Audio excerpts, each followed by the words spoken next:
2019 NEET का ये question है and the topic is electrostatic. Electrostatic में जो कूलम्स लॉ है उसके ऊपर बेस क्वेश्चन है, थोड़े से वेरिएशन के साथ। क्वेश्चन को पढ़ के पहले समझ लीजिए, फिर ही सोल्यूशन देखिएगा।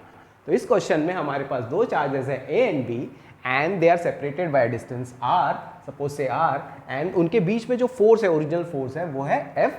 Now what, 25% of charge A is transfer to B. 25% of charge A is transfer to B.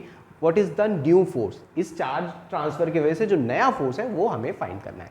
तो बहुत ही सिंपल सा क्वेश्चन कूलम्स लॉ के ऊपर बेस्ड है।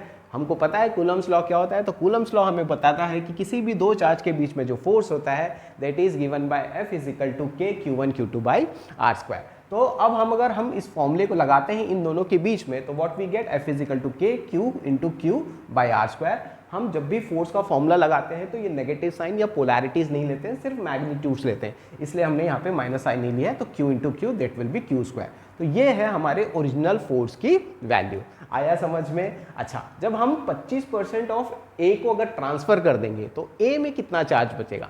ऑब्वियसली 75%। क्यों? क्योंकि 25% दे दिया तो हमारे पास बच गया 75%। तो जो नया चार्ज है ए पे, जो नया चार्ज है that has become 75%, that is 75/100। तो थोड़ा सा इसको सिंप्लीफाई करता हूं तो Q1 will be 3/4Q, that is the new charge on A. आया समझ में? तो जब ये चार्ज ट्रांसफर करोगे आप बी पे, तो बी पे भी तो नया चार्ज आएगा, तो बी पे जो नया चार्ज होगा उसकी वैल्यू कैसे निकालोगे? तो अगेन जो ये 25% है वो बी पे हमको ऐड करना है। बी पे जो ओरिजिनल चार्ज था वो -Q था, अगर हम इस पे 25% ऐड करते हैं एंड वी कैलकुलेट इट तो हमें मिल जाता है -3Q/4। ये बात समझ में आ गई? तो ट्रांसफर की वजह से, चार्ज ट्रांसफर की वजह से जो नया चार्जेस है दैट इज Q1 Q2 और इनकी वैल्यू है ये। तो जो नया फोर्स होगा अगेन हम किससे लगाएंगे? कूलम्स लॉ ऑफ फोर्स से यूज करके लगाएंगे एंड दैट विल बी के Q1 Q2 by R square. Q1 की वैल्यू है 3/4Q, Q2 की वैल्यू है 3Q/4। ये नेगेटिव साइन, पोलैरिटी, हम फोर्स में सिर्फ मैग्नीट्यूड निकालते हैं तो सिर्फ मैग्नीट्यूड लेंगे।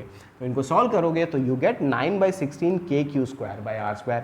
आपको पता है KQ²/R² तो ओरिजिनल फोर्स था, F is equal to KQ²/R²। तो हम इसके जगह F रख सकते हैं। तो हमारा जो नया फोर्स है दैट हैज बिकम 9/16 है।